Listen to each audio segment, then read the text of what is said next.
Assalamualaikum warahmatullahi wabarakatuh. Perkenalkan, nama saya Widya Kasih Fernanda dengan INPM 22411054. Saya dari kelas manajemen 22B. Di sini saya akan menjelaskan sedikit mengenai materi mata kuliah bisnis internasional, yaitu tentang lingkungan bisnis internasional. Yang pertama yaitu pengertian lingkungan bisnis internasional. Lingkungan bisnis internasional adalah sebuah faktor eksternal yang mempengaruhi operasi dan keputusan bisnis saat beroperasi di berbagai negara. Faktor-faktor ini mencakup aspek politik, hukum, ekonomi, sosial budaya, dan teknologi. Tujuan mempelajari lingkungan bisnis internasional antara lain: yang pertama, mengurangi risiko dalam pengambilan keputusan global. Yang kedua, penyesuaian strategi bisnis dengan kondisi lokal. Dan yang ketiga, meningkatkan peluang keberhasilan ekspansi global. Selanjutnya, komponen lingkungan bisnis internasional.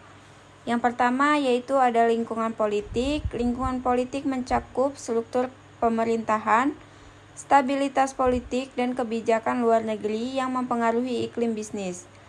Contoh faktornya yaitu stabilitas politik dan konflik, kebijakan nasionalisasi atau privatisasi, regulasi investasi asing, dan hubungan diplomatik antar negara. Yang kedua yaitu lingkungan hukum. Lingkungan hukum mengatur peraturan yang harus dipatuhi oleh pelaku bisnis di suatu negara. Jenis hukumnya yaitu ada 4. Yang pertama, hukum perdagangan ekspor dan impor. Yang kedua, hukum tenaga kerja dan pajak. Yang ketiga, hukum hak kekayaan intelektual. Dan yang keempat, hukum perlindungan konsumen. Yang ketiga, lingkungan ekonomi, yaitu menunjukkan kondisi ekonomi suatu negara yang mempengaruhi permintaan, biaya produksi, dan keputusan investasi. Indikatornya yaitu yang pertama, pertumbuhan ekonomi, yang kedua, inflasi dan suku bunga, yang ketiga, kurs mata uang, yang keempat, tingkat pengangguran, dan yang kelima, daya beli masyarakat. Yang keempat yaitu lingkungan sosial dan budaya, yaitu merujuk pada nilai, norma, kebiasaan, bahasa, dan gaya hidup yang berlaku dalam masyarakat.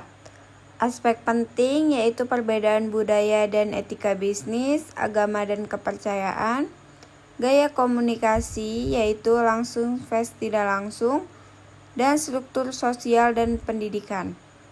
Yang kelima, lingkungan teknologi, yaitu lingkungan yang berkaitan dengan adopsi, penggunaan, dan inovasi teknologi suatu negara.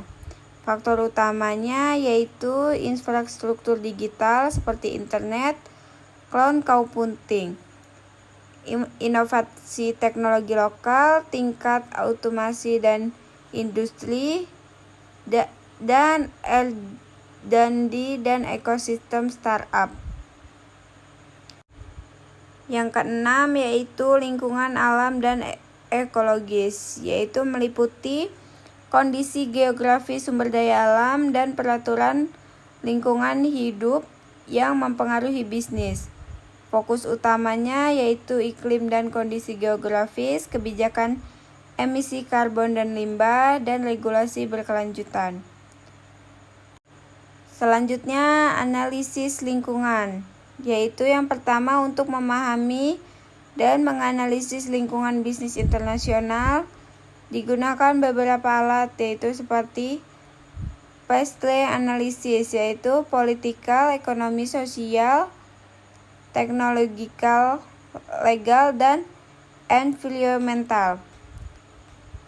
SWOT analisis, yaitu memadukan kekuatan dan kelemahan internal dengan peluang dan ancaman eksternal. Selanjutnya yaitu dampak-dampak lingkungan bisnis internasional terhadap strategi.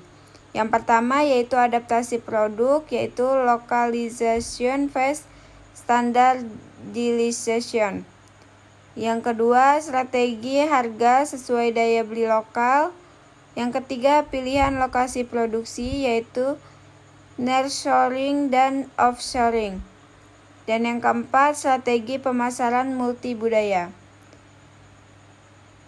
Yang terakhir, kesimpulan yaitu memahami lingkungan bisnis internasional sangat penting agar perusahaan dapat beradaptasi dan bersaing secara global. Perubahan kecil dalam politik, ekonomi, atau budaya bisa berdampak besar pada strategi perusahaan. Sekian yang dapat saya jelaskan mengenai materi mata kuliah bisnis internasional. Bila ada salah kata, saya memohon maaf dan saya ucapkan terima kasih. Wassalamualaikum warahmatullahi wabarakatuh.